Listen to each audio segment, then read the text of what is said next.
For our liturgical minute here in the Easter season, we're in our week 2 of a series I'm calling The Basics of Being a Lutheran. And we're taking a little more lighthearted approach as we are also being educational. And this week, we're going to discuss the basics of the potluck dish. Now, most Lutherans like a good potluck. So a potluck is literally defined as a situation in which one must take a chance that whatever is available will prove to be good or acceptable. That's the literal definition, okay? So now we got to rethink how we're thinking of potluck. So originally the practice referred to pots on communal fires, and you would take a chance that it would be enough to feed everybody. So you think kind of the stone soup story, right? It evolved in the 18th and 19th centuries, mostly in the Protestant churches, no surprise.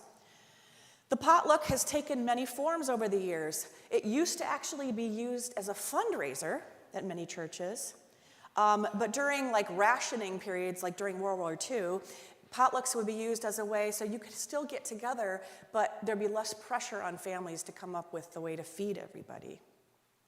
So very well-organized Lutherans will plan a potluck, assigning categories to each person, so you make sure you have a little of everything. But the true definition is it's unknown. It's supposed to be taking a chance that there will be everything. So you might have all baked beans, but,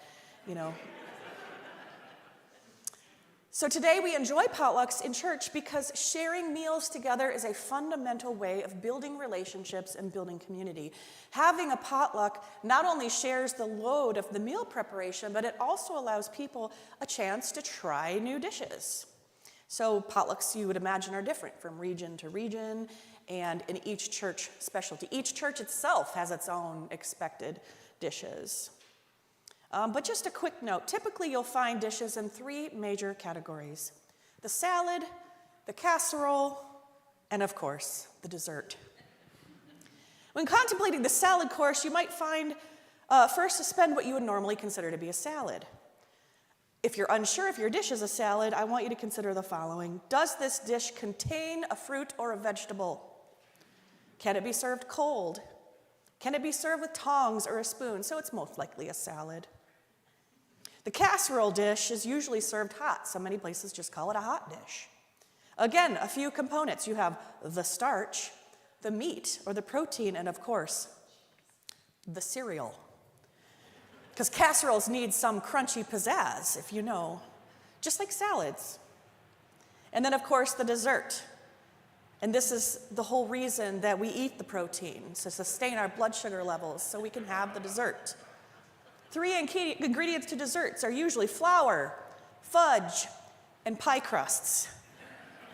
But you might also want to reference salads, because if your salad contains candy bars, I want to propose that it might be in the dessert category.